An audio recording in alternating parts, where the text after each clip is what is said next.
तो आज के इस वीडियो में पढ़ेंगे हम लोग 7 के डिविजिबिलिटी रूल के बारे में। ठीक है ना। देखो, एक चीज तो हमेशा याद रखना कि जो ये डिविजिबिलिटी रूल्स है वो इसलिए बनाए गए हैं ताकि हमारी जो कैलकुलेशन है वो थोड़ी सी आसान हो सके, डायरेक्टली हम पता लगा सके कि दिया हुआ कोई भी नंबर किससे डिवाइड होगा। ठीक है ना, ताकि सारे नंबर से डिवाइड कर करके ना देखना पड़े, इस चीज का ध्यान रखना। तो इस वीडियो में हम लोग 7 का डिविजिबिलिटी रूल पढ़ते हैं। ठीक है ना, कि अगर कोई नंबर हमको दिया हुआ है और हमको पता करना है कि वो 7 से डिवाइड होगा कि नहीं होगा, तो कैसे पता करेंगे। तो एग्जाम्पल के लिए हम क्या कर लेते हैं, कोई भी एक रैंडम सा नंबर ले लेते हैं। जैसे ये एक नंबर ले लिया हमने, ठीक है ना, ये इसको जीरो हटा देते हैं। ये एक नंबर ले लिया, अब हमको ये पता करना है ये 234 जो है ये 7 से डिवाइड होगा कि नहीं होगा। तो 7 का डिविजिबिलिटी रूल ये कहता है कि दिए हुए नंबर का जो लास्ट डिजिट होगा यानी यूनिट डिजिट, या फिर इसको वंस प्लेस भी बोलते हैं, तो वंस प्लेस पे जो डिजिट होगा हमें क्या करना रहता है, उसका डबल करते हैं। मतलब जैसे 4 दिया है तो 4 का डबल करेंगे तो कितना आएगा, 4 टू 8 होता है। ठीक है, इसका कर दिया हमने डबल। अब इसका डबल करने के बाद क्या करते हैं कि आगे के जितने भी डिजिट्स बच जाते हैं, जैसे कि इस केस में हमारे पास बच गया है कितना, 23। ठीक है ना, जितने भी आगे के डिजिट बच जाएंगे उन सब में से माइनस करना है इस 8 को।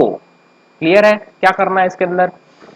सबसे पहले क्या करना है कि जो भी दिया हुआ नंबर है, ठीक है, 7 का डिविजिबिलिटी रूल पढ़ रहे हैं हम, तो जो भी दिया हुआ नंबर है उसकी जो लास्ट डिजिट है, यूनिट डिजिट जो है, उसका डबल करना है। ठीक है, डबल करने के बाद उस लास्ट डिजिट को छोड़कर आगे जितनी भी डिजिट्स बच जाएंगी उन सब में से इस डबल वाले को माइनस कर देना है। तो इस केस में 4 का डबल किया तो 8 हो गया। ठीक है ना, और आगे बचा है कितना, 23 बचा है। तो 23 में से अगर हम 8 माइनस करेंगे तो कितना आएगा, 15। ठीक है ना, 8 5 13 यानी 23 होता है, तो 15 आएगा।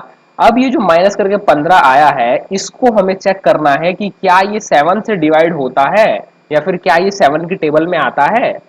तो अगर हम ध्यान से देखें तो 15 जो है ये 7 की टेबल में नहीं आता है। तो क्योंकि 15 7 की टेबल में नहीं आता है इसीलिए 234 भी 7 से डिवाइड नहीं होगा। ये इसका रूल है। एक एग्जांपल और लेते हैं। ठीक है ना, थोड़ा सा कॉम्प्लेक्स शायद हो सकता है, इसलिए एक एग्जांपल और लेते हैं। जैसे कि 136 ले लेते हैं एग्जांपल के लिए।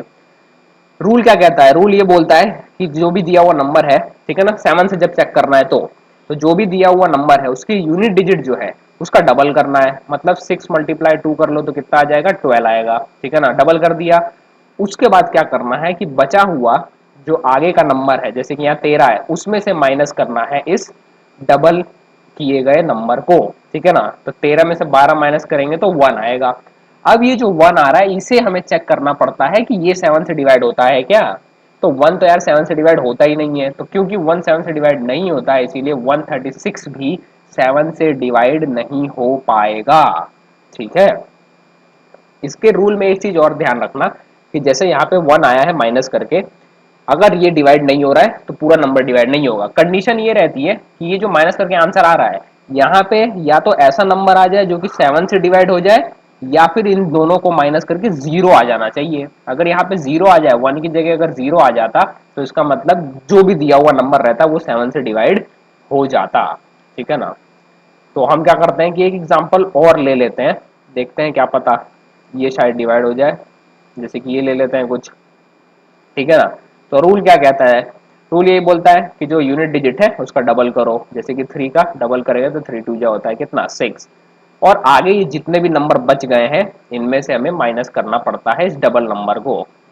तो 54 में से 6 माइनस कर देंगे तो कितना बच जाएगा, ये आएगा हमारा 48 आएगा। ठीक है ना, अब यहाँ पे ये चेक करना है कि क्या ये 48, देखो अगर यहाँ 48 की जगह जीरो आ जाता तो ये डिवाइड हो जाना था। ठीक है ना, पूरा 543 जो है डिवाइड हो जाना था अगर यहाँ जीरो आ जाता तो, पर जीरो नहीं आया है इसीलिए हम चेक करेंगे कि ये जो 48 आया है क्या ये 7 से डिवाइड होता है। तो नहीं, 48 7 से डिवाइड नहीं होता है, इसका मतलब ये 453 भी 7 से डिवाइड नहीं होने वाला है। यही इसका रूल होता है। ठीक है ना, 7 का डिविजिबिलिटी रूल यही होता है कि जो भी दिया हुआ नंबर है उसकी यूनिट डिजिट का डबल कर दो और उस यूनिट डिजिट को छोड़कर आगे जितने भी डिजिट्स बच जाएंगी उन सब में से उस डबल किए हुए नंबर को माइनस कर दो।